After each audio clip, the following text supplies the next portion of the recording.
हमारी दिन भर की रोटी आज हमें दे। Give us this day our daily bread. प्रार्थना यहूदी जीवन का एक हिस्सा है। सभी यहूदी हर दिन प्रार्थना करते थे क्योंकि ये उनकी प्रथागत प्रथा थी, यानी कस्टमरी प्रैक्टिस। यीशु अपने शिष्यों को कपटियों की तरह प्रार्थना न करने की शिक्षा दे रहे थे। यीशु ने उन्हें प्रार्थना करना सिखाया और कहा कि तुम्हें इस तरह से प्रार्थना करनी चाहिए। प्रार्थना में एक अनुरोध ये है कि हमारी दिन भर की रोटी आज हमें दे।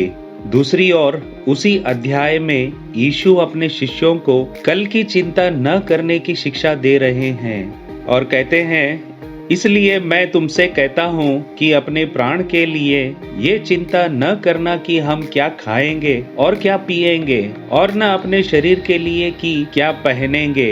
ये हम देखते हैं मत्ती के 6वें अध्याय वचन 25 में। जब यीशु ने कहा कि कल की चिंता क्यों करते हो, स्वर्ग में तुम्हारा पिता जानता है कि तुम्हें क्या चाहिए। इसका मतलब ये नहीं कि तुम एक जगह पर बैठे रहो और उम्मीद करो कि परमेश्वर तुम्हारे लिए सब कुछ प्रदान करेगा, यानी दे देगा।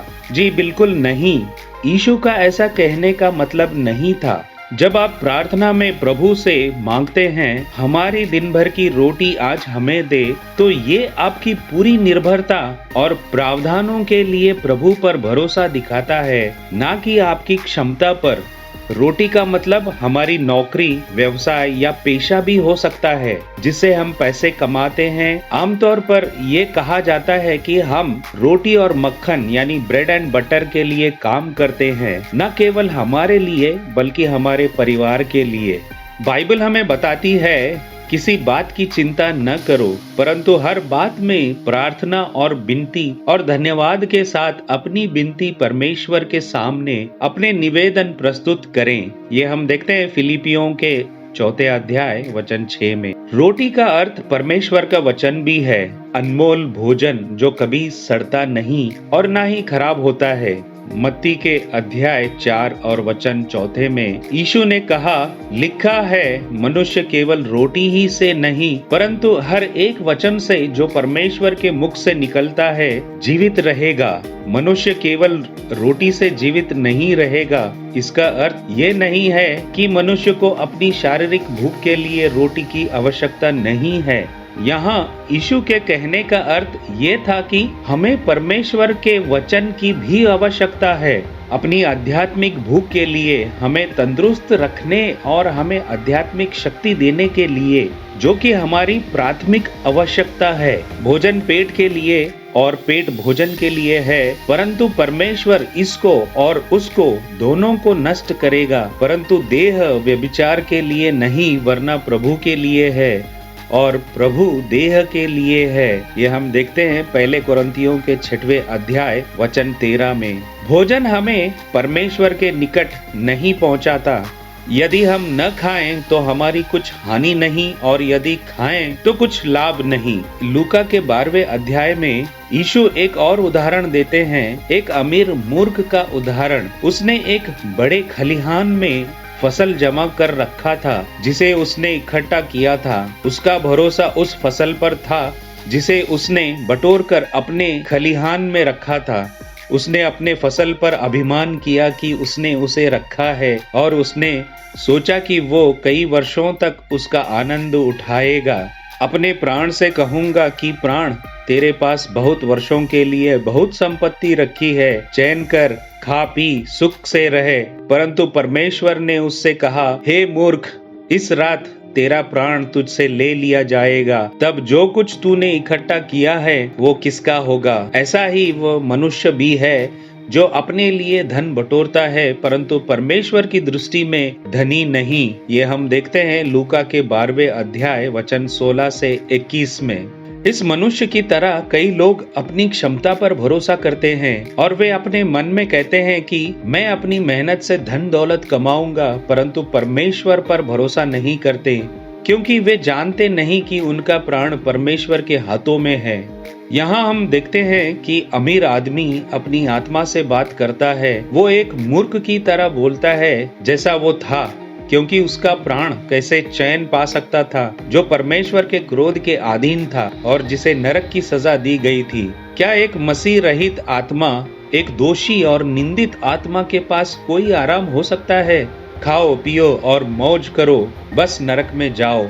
कौन खा सकता है, पी सकता है और आनंदित हो सकता है? वो जिसके पाप क्षमा किए गए हैं और जो स्वर्ग का अधिकारी है। जब उड़ाऊ पुत्र अपने पापों के लिए पश्चाताप करता है और पश्चातापी हृदय के साथ अपने पिता के पास जाता है, तब वो अभी दूर ही था कि उसके पिता ने उसे देखकर तरस खाया और दौड़कर उसे गले लगाया। पुत्र ने उससे कहा, पिताजी, मैंने स्वर्ग के विरुद्ध में और तेरी दृष्टि में पाप किया है और अब इस योग्य नहीं रहा कि तेरा पुत्र कहलाऊंगा। परंतु पिता ने अपने दासों से कहा, झट अच्छे से अच्छा वस्त्र निकाल कर उसे पहनाओ और उसके हाथ में अंगूठी और पाँव में जूतियां पहनाओ और पला हुआ पशु लाकर मारो ताकि हम खाएं और आनंद मनाएं। क्योंकि मेरा ये पुत्र मर गया था फिर जी गया है, खो गया था अब मिल गया है, और वे आनंद करने लगे।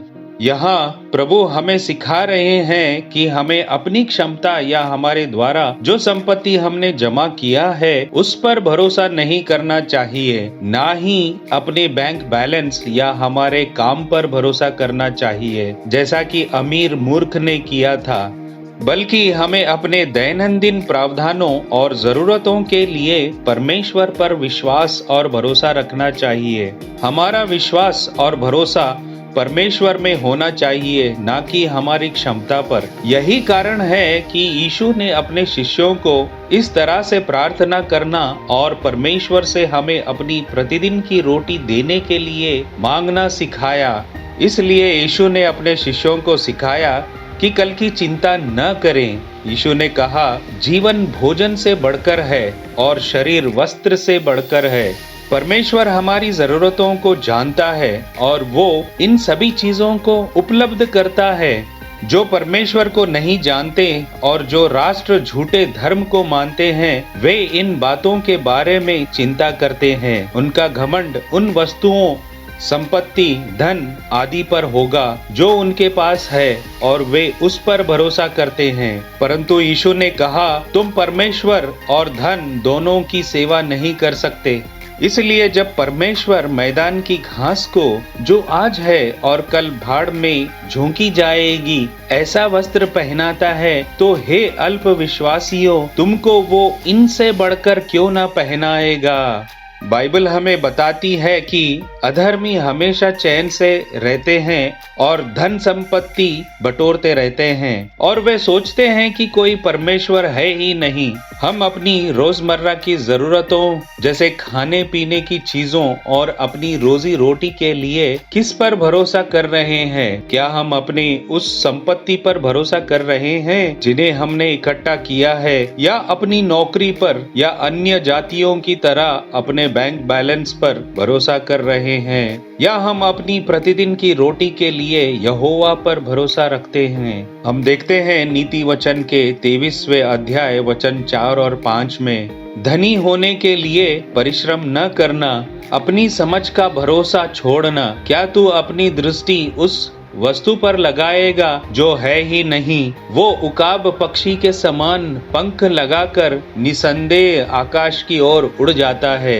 यीशु कहते हैं, परंतु अपने लिए स्वर्ग में धन इकट्ठा करो, जहाँ ना तो कीड़ा और ना काई बिगाड़ते हैं और जहाँ चोर ना सेंध लगाते और ना चुराते हैं। यीशु ने कहा, मैं जीवन की रोटी हूँ। उसने ये भी कहा, उस भोजन के लिए परिश्रम न करो जो नष्ट हो जाता है, परंतु उस भोजन के लिए जो अनंत जीवन तक बना रहता है। जब यीशु ने कहा कि नष्ट होने वाले भोजन के लिए श्रम मत करो, इसका मतलब ये नहीं है कि हमें काम करने की आवश्यकता नहीं है। ये वो नहीं है जो यहोवा हमें सिखाता है। परमेश्वर ने इजरायलियों के लिए स्वर्ग से नीचे पृथ्वी पर मन्ना भेजा, लेकिन उन्हें अपना तंबू छोड़ना पड़ा। हर दिन भोजन यानी मन्ना इकट्ठा करने के लिए बाहर जाना पड़ा। हमें अपनी दैनंदिन जरूरतों के लिए काम करना चाहिए, ना कि बिना कुछ किए सिर्फ बैठे रहना चाहिए। ये सोचकर एक जगह खाली ना बैठें कि परमेश्वर आपके मुंह में खाना डाल देगा। नहीं, परमेश्वर आपके लिए ऐसा नहीं करेंगे। आपको अपनी रोजी रोटी पाने के लिए काम करना चाहिए। पौलुस ने कहा कि जो काम नहीं करता उसे खाने का अधिकार नहीं। वे चुपचाप काम करते हैं और अपनी ही रोटी खाते हैं। अपने हाथों से काम करो कि तुम्हें किसी बात की घटी ना हो। काम करो क्योंकि मैं तुम्हारे संग हूँ, सेनाओं का यहोवा यही कहता है। परमेश्वर ही है जो हमें काम करने और कमाने की क्षमता देता है, जिसके लिए हमें उसका आभारी होना चाहिए। जो काम में आलस करता है वो उसका भाई है जो बड़ा नाश करने वाला है। ये हम देखते हैं नीति वचन के 18वें अध्याय वचन 9 में। धार्मिक का परिश्रम जीवन के लिए होता है, परंतु दुष्ट के लाभ से पाप होता है। परिश्रम से सदा लाभ होता है, परंतु बकवाद करने से केवल घटी होती है। जब तू अपनी कमाई को खाए तब तू सुखी होगा और तेरा भला होगा। आगे पौलुस कहता है, अब जो बोने वाले को बीज और भोजन के लिए रोटी देता है, वो तेरे बोए हुए बीज को बढ़ाए और तेरे धर्म के फल बढ़ाए। परमेश्वर अपने बच्चों को आनंद लेने के लिए अच्छी चीजें देता है। वो उनकी सभी जरूरतों को पूरा करता है। वो हमें वो देश देता है जिसमें दूध और मधु की धाराएं बहती हैं, जैसा कि उसने वचन दिया था। परंतु तुम्हारा विश्वास कहाँ है? किस पर आपका भरोसा और विश्वास है? हमें अपने दैनंदिन प्रावधानों के लिए पूरी तरह से परमेश्वर पर भरोसा करना चाहिए और इस तरह से प्रार्थना करनी चाहिए, हमारी दिन भर की रोटी आज हमें दे।